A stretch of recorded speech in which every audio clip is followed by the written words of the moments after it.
¿Qué tal amigos de Legis.p? Bienvenidos a esta secuencia de entrevistas en LP Pasión por el Derecho. Les saluda Francisco Chuquicayata y hoy contamos con la presencia de un invitado especial, el doctor Luis Alfaro, especialista en Derecho Procesal, investigador en Derecho Procesal y profesor de la Universidad Pontificia Universidad Católica del Perú. Vamos a conversar sobre un tema novedoso, la oralidad en los procesos civiles. Tengo que comunicarle a todas las personas que están siguiendo esta transmisión en vivo de que pueden consignar sus opiniones en la caja de comentarios, que a lo largo de la conversación yo se las voy a estar trasladando al doctor Alfaro. ¿Qué tal, doctor? Bienvenido a Legis.p.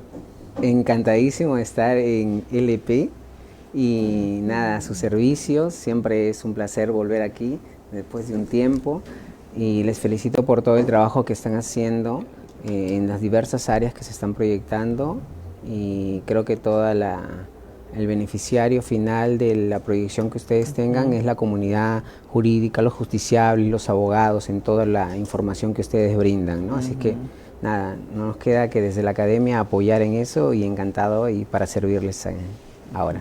Bien, doctor, yo estoy seguro que muchas de las personas que están siguiendo esa transmisión se estarán preguntando en este momento, ya que no solamente nos siguen estudiantes de Derecho, abogados, también nos siguen personas ajenas al Derecho aquí en LP Pasión por el Derecho.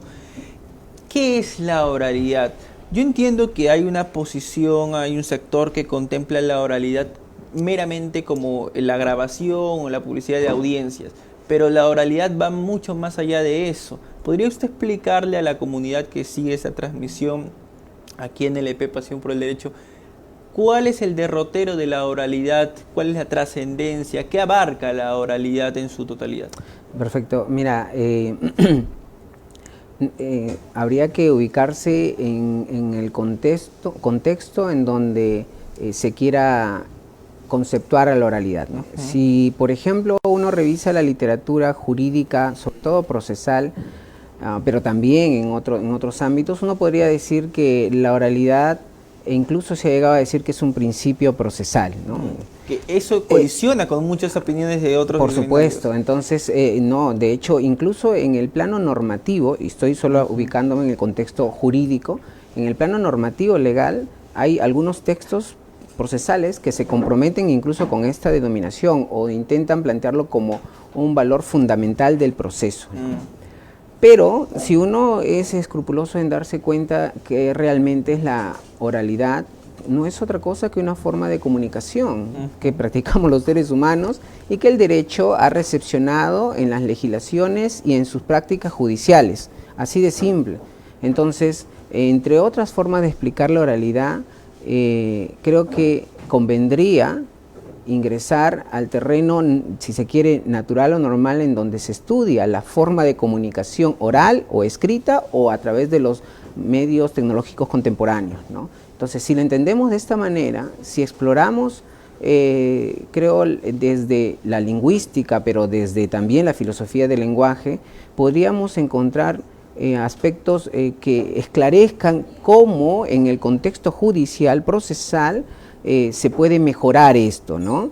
Entonces, si comento mi posición teórica académica, yo diría que la oralidad sería una forma, una técnica, una herramienta de que se sirve el proceso para lograr sus fines o propósitos. No comparto la idea, en principio, que se constituya como un principio procesal, definitivamente. Yo creo que la oralidad es a lo mucho una forma adecuada que facilita algunos otros principios, ciertamente, o otros derechos fundamentales procesales, que es lo que finalmente le interesa al justiciable protegerlo, pero que per se sea un principio y por tanto esté proyectado en todo el proceso de inicio a fin. Yo creo que no, ahí sí hay hay quienes sí sostienen esto, pero creo que las expectativas que se espera de la oralidad no es la que ofrece realmente los estudios sobre la comunicación oral, que creo que hay que estar atentos. El derecho no puede ser ajeno a lo que en algunas áreas del conocimiento se estudia el tema o la figura o la categoría que el derecho toma prestado para sí. Entonces, quiero decir que convendría revisar qué nos dice la lingüística y la filosofía del lenguaje en relación a la comunicación oral y luego de ello proyectarlo al contexto judicial para ver si realmente puede cubrir todas las expectativas que a veces se plantea o se espera de la oralidad, ¿no? Esa sería una respuesta. Las expectativas que se espera de la oralidad, eso me trae a una siguiente pregunta, doctor. Se sostiene desde algunas trincheras de que, en efecto, la escrituralidad permitiría un mayor trabajo de reflexión personal, de que aquella persona que está, el juez, por ejemplo, podría reflexionar más bajo el sistema escritural, algo que no le convendría tanto en la oralidad, porque en la oralidad el trabajo de reflexión ya no lo puedes interiorizar, no puedes corregir, no puedes releer, retroceder, y ese trabajo que tiene que merituar un juez quedaría exento si nos abocamos a un sistema estrictamente oral. Sí, definitivamente.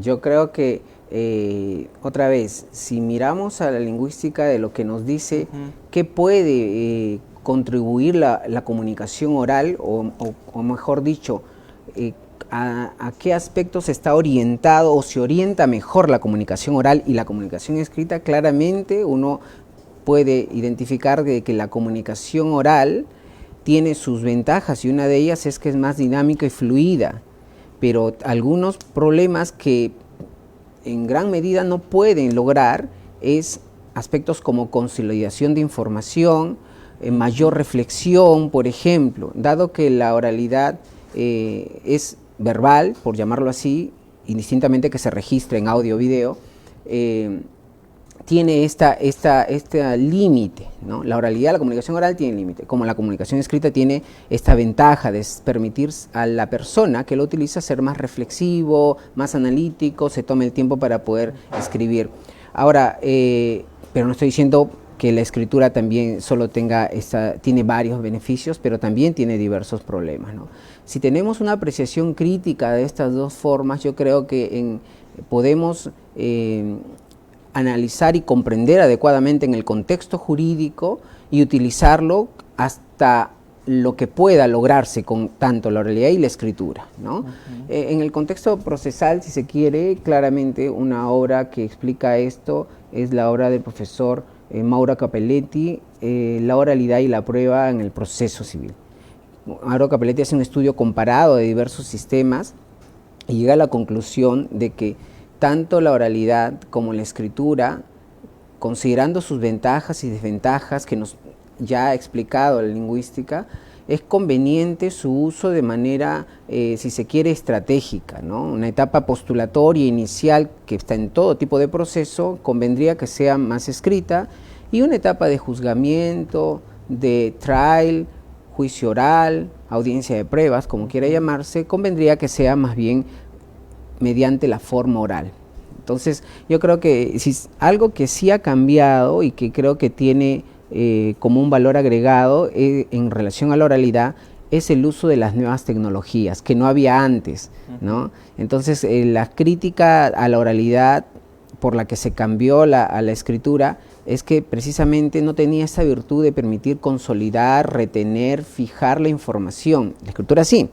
Pero aquí ahora la oralidad sí puede hacerse justamente con el apoyo de las nuevas tecnologías, ¿no? Y eso es, creo que, un valor agregado que se le da a la oralidad, y por tanto, de esta manera puede, en ciertos momentos del proceso, lograr los fines que este mismo persigue, ¿no?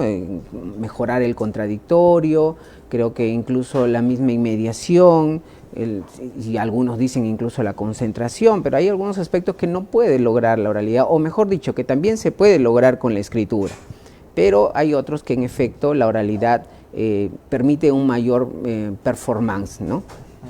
Podemos concluir entonces de que no existen procesos puros, que habría que buscar cierto equilibrio entre ambos. Sí, desde el punto de vista comparativo, no hay sistema procesal exclusivamente oral ni tampoco escrito. ¿Cierto equilibrio o es que tendríamos que impulsar una mayor oralidad en un proceso? Mira, yo creo que el uso adecuado de la forma oral o escrita dependerá de las instituciones procesales que están en juego, dependerá de los momentos procesales, de las fases o etapas en donde se puede tener mayor riqueza o productividad del uso de estas formas o medios.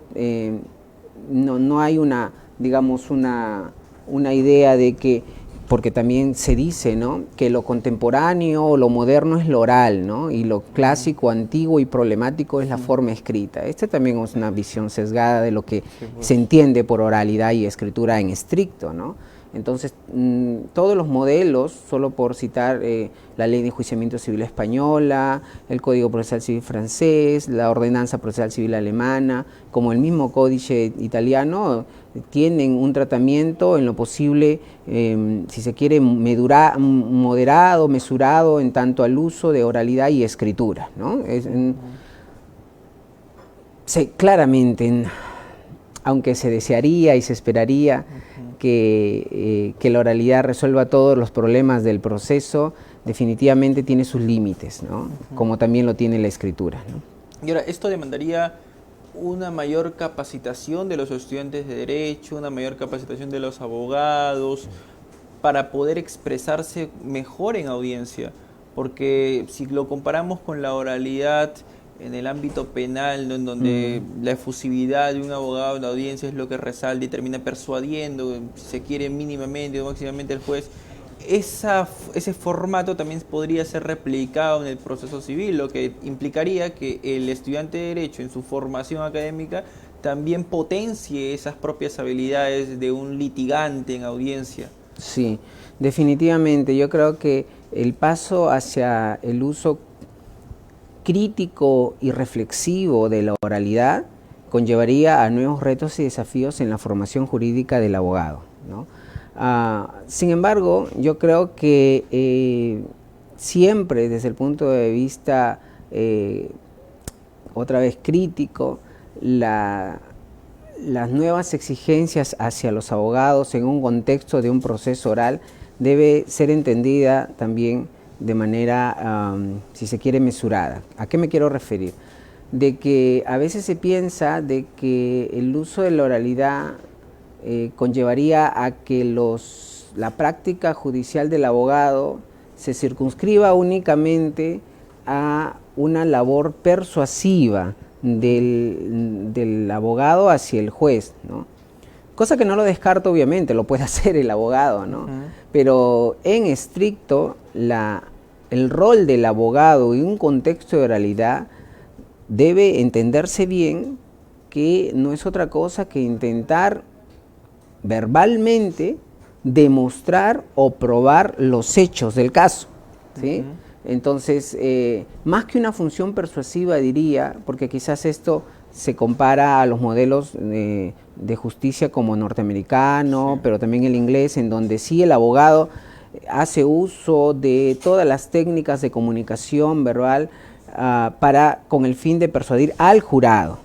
Pero en nuestro caso, que el que decide no es el jurado, sino un juez formado en derecho, más que persuasión diría de que un abogado en el contexto de oralidad, sea en el proceso penal o proceso laboral o el civil, debe estar pensado en alegar hechos y precisar su corroboración con medios de prueba, ¿sí? Entonces, si entendemos la realidad en este contexto, yo creo que vamos a estar bien, es decir, cumple su función la realidad, porque persuadir per se, no, al menos en un sistema en donde quien decide es alguien que conoce el derecho, sería una forma limitada de ver a la oralidad en cuanto al rol que cumple el abogado al utilizar esta técnica, ¿no? Entonces, yo creo que a veces, y es un lugar común, ¿no?, en el proceso penal, pero también en el proceso laboral peruano, hablar de la teoría del caso, las técnicas de litigación.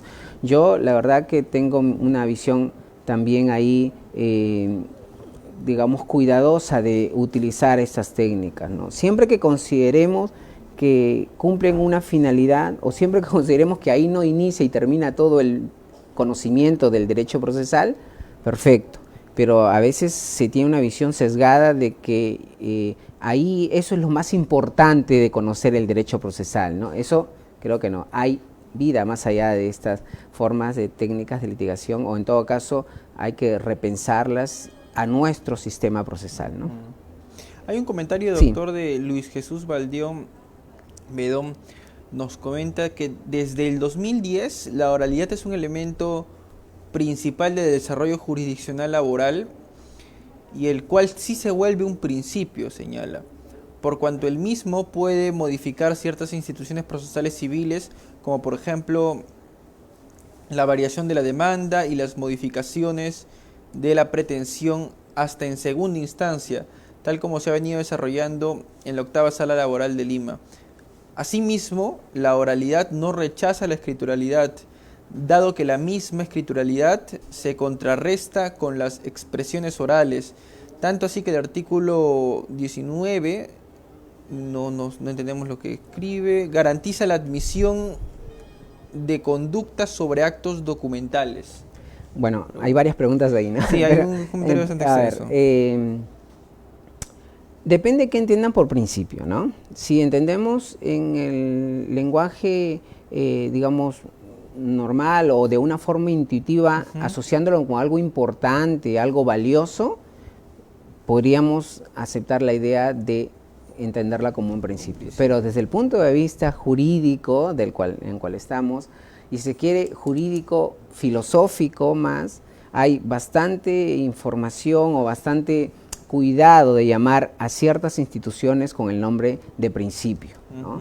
Sin explayarme en explicaciones filosóficas, porque de hecho hay bastante literatura en el contexto de la filosofía que discute este dilema ya clásico entre principio y regla en el contexto del derecho. Sin ingresar a ello, yo diría de que, como menciona el profesor Andrés del Oliva, de que debemos tener cuidado de no catalogar a toda institución, categoría, figura con la denominación de principio, ¿no? Solo unos cuantos, ¿no? Del Oliva decía un puñado de categorías pueden ser principios, jurídicos procesales, pero jurídicos en general también.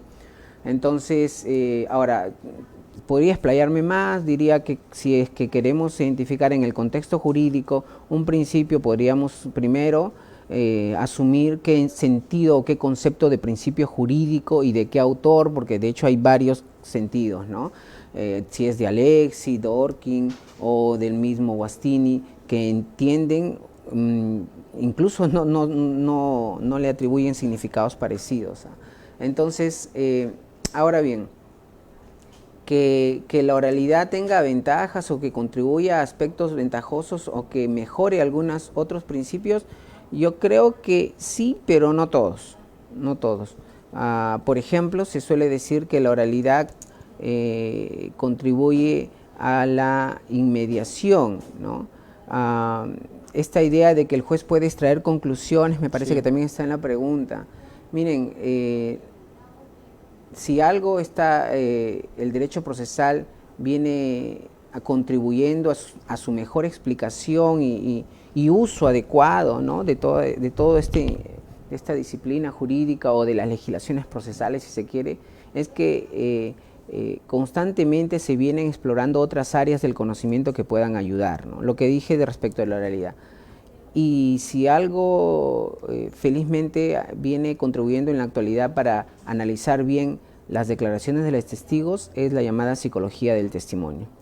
Y en toda la literatura que existe de psicología del testimonio, los expertos en ello, ya digo casi de manera concluyente, han determinado de que la inmediación no tiene la eficacia esperada para poder analizar adecuadamente el testimonio. De hecho, es más, hay quienes sostienen, la otra Amazonia alguna vez comentó, de que no, digamos que la inmediación, al menos en un sentido fuerte, quiero decir, no contribuye correctamente en la formación del material probatorio, es decir, la información que brinda el testigo, porque básicamente el decisor, el juez, constantemente puede verse inducido a sesgos, sea en el comportamiento, en la conducta, en apreciaciones personales, etc. Entonces, quiero decir que la inmediación, si lo entendemos en sentido rígido, a partir del cual el juez, en un típico concepto del derecho procesal, extrae conclusiones de la conducta, comportamiento, manera de verse, vestirse, etc. del testigo, podemos incurrir en grasos errores. ¿Okay? Entonces, por tanto, yo creo que la oralidad permite la mediación, sí, pero debemos entender la mediación, si se quiere, en un sentido más débil, a partir del cual puede proporcionar información el testigo, pero no por el hecho mismo de ser testigo, no como la persona del testigo, sino por la información, por su testimonio, en tanto y en cuanto pueda ser corroborado con otra información. Solo en ese sentido, creo que el principio de inmediación puede ser utilizado adecuadamente en un contexto de oralidad, ¿no? Saúl Choque Castañeda nos comenta que, según, de acuerdo a su opinión, aminorar el lenguaje florido, memoristas, procesalista, por el contrario, ponderar mayor capacidad argumentativa, razonamiento y lógica jurídica mejora a una audiencia en la simplicidad de su intervención. Según su opinión, esto aliviaría la carga procesal. Es lo que justamente estábamos comentando hace un rato, ¿no? Que la oralidad puede hacer que la carga procesal se reduzca. De hecho, ya ha habido algunos avances respecto a la oralidad que ha tenido resultados favorables en la disminución de la carga procesal, doctor. Sí, yo creo que definitivamente un adecuado uso de la oralidad, pero serio uso, y hasta donde pueda alcanzar la oralidad, creo que sí tiene resultados favorables, en tanto y en cuanto además se provea de toda una infraestructura, porque lo que algunos llaman cultura de la oralidad, incluso se han, no sé si atrevido, pero se dice así también, tiene que ir de la mano también con una formación jurídica del abogado, con una práctica judicial de la oralidad, pero sobre todo un diseño de estructura y logística adecuada. Quiero decir, de que no tiene ningún sentido un proceso que apueste por la oralidad cuya infraestructura o poco apoyo tecnológico no contribuye a ello, ¿sí? El Código Procesal Civil hace algunos años se modificó en cuanto al registro de las audiencias de pruebas y señalaba, como en el proceso penal y en el proceso laboral, que puede utilizarse los registros de video y audio también. Eso está previsto actualmente en la legislación. Pero, ¿qué pasa si el Estado o la entidad encargada de proveer las cámaras, los videos, de audio y video, no proporciona? No tiene sentido, ¿sí? Legislativamente no se puede solucionar todo si no hay un apoyo logístico. Y si es que queremos lograr los fines de reducción de carga procesal, decisiones más rápidas, ¿no? Tiene que haber un respaldo logístico y de infraestructura adecuada que contribuya, ¿no? Dicho en términos sencillos, tiene que haber un apoyo de sistemas de audio y video constante, como pasa en el proceso penal y en el proceso laboral, ¿no? Porque hay experiencias en el proceso laboral en donde también comenzó muy bien, como en el proceso penal, de video y audio, y luego fue reduciendo el video porque se malograban los videos, y luego acabó en audio, e incluso hay casos en el proceso laboral en todavía se puede hacer, ya no, o sea, fallan las máquinas, no hay ese respaldo o apoyo, ¿no? Creo que si se da este apoyo de infraestructura y logístico, creo que sí podría contribuir en algo o a mejorar y reducir la carga lectiva, la carga procesal. Ahora también, como se ha dicho, el cambio a la oralidad tiene que ver también, y en esto debe también el Estado contribuir en una formación jurídica adecuada del abogado. Es un cambio de paradigmas. Sí, definitivamente. Y los cambios de paradigmas, perdón, que no ocurren de la noche a la mañana. Sí, definitivamente. Mira, lo curioso es que si uno revisa la historia de las legislaciones procesales en torno al tema de cómo han ido trabajando más o menos el uso de la forma oral y escrita, y ha sido casi una evolución e involución, diría, ¿no? Ha habido cambios, ha habido momentos en donde el sistema oral, sobre todo aquello que en un contexto del derecho procesal inicial, si se quiere, en Roma, incluso en los sistemas de justicia que existía, fue con el sistema oral cuando se comenzó. Luego que se inventó la escritura, sobre todo en el contexto del proceso civil francés, adoptó la escritura como un punto de referencia en la forma de estructurar el proceso. Pero por los problemas que existieron, luego se generó una tendencia, sobre todo a finales del siglo XVIII e inicio del siglo XIX, hacia la oralidad, ¿sí?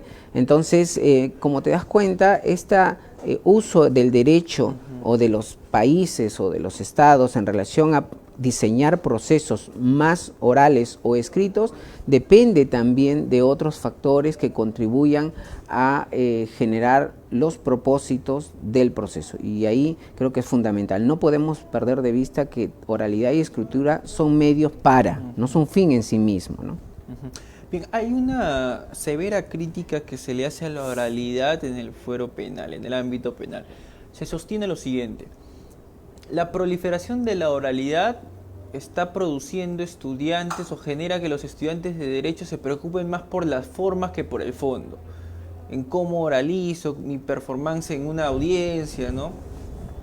Esto también podría suceder en el ámbito civil. Tal vez los estudiantes de las facultades de derecho con intereses en materia civil tiendan a dedicarle mayor tiempo a priorizar aspectos que tengan que ver con la litigación oral, ¿no?, por cómo expresan sus ideas, más no por las ideas que expresan. Y se lo pregunto, doctor, porque esta es la principal crítica que se le hace a la oralidad en materia penal, ¿no? Sí. Nos preocupamos más por las formas que por la teoría del derecho. O sea, capacitaciones a montones en litigación oral, pero no en teoría del derecho. Definitivamente, coincido plenamente con lo que tú dices. Yo creo que hay una visión sesgada de lo que importa más en un contexto procesal que asume la forma oral. Y parecería que lo que importa más son aquellas prácticas o actuaciones o formas de comportamiento del abogado frente al juez en las audiencias, ¿no? No tengo nada contra las técnicas de litigación ni la llamada teoría del caso, pero si se sigue enseñando en la forma,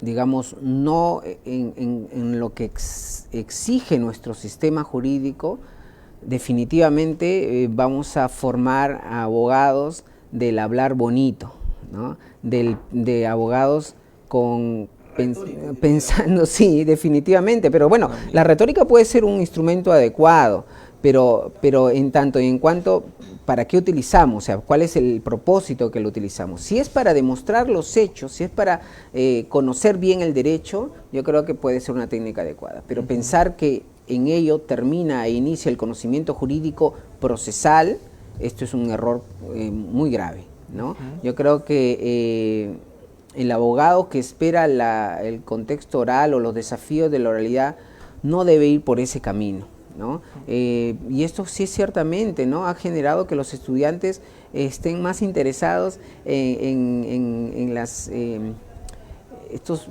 simulaciones de audiencias, ¿no? Les interesa saber de qué trata el derecho procesal, las instituciones, las categorías, incluso hasta se desprecia el conocimiento jurídico procesal en serio, principios, instituciones que sirven para formar un buen abogado en litigación.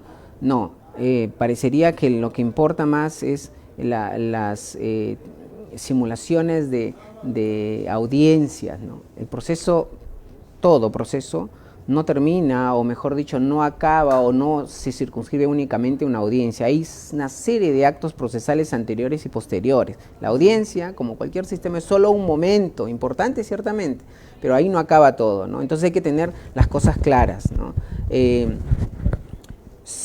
Yo creo que podría, si se quiere, utilizar esta idea de teoría del caso, en tanto y en cuanto pueda entenderse qué es lo que se busca con esto, ¿no? Solo persuadir, solo el hablar bonito, solo el, no sé, vestirse bien. Yo creo que no, el abogado en serio, en un sistema procesal peruano como el nuestro, debe estar pensado en preocuparse en demostrar los hechos que son materia sobre el cual se va a tener que resolver el juez, ¿no? Hay una pregunta final, doctor. Nos consultan, ¿cuán correcto es que un abogado procesalista que no litiga cuestione las nuevas tendencias de la oralidad, nos pregunta. Completamente correcto. Yo creo que el hecho de que es como decir, bueno, la clásica discusión de que si un juez debería enseñar, yo invertiría la pregunta, ¿es correcto que un magistrado no enseñe derecho, es decir, ingrese a la academia, ¿no? ¿O es correcto que, no sé, alguien que no ha tenido experiencia jurisdiccional pueda decir cómo debe decidir el juez? Yo creo que no es una forma de explicación. El juez, el abogado, el académico tiene alguna información que aportar y que servir, sea por su experiencia o por su formación puede servir, ¿no? Ahora bien, el derecho no se agota en las prácticas judiciales, el derecho no se agota tampoco en la academia o en la literatura o en las teorías, ni menos también en el estudio de las decisiones judiciales. Creo que el derecho se forma con la confluencia de aquello que los comparatistas llaman formantes jurídicos, justamente, tanto de la legislación, doctrina y jurisprudencia, ¿no?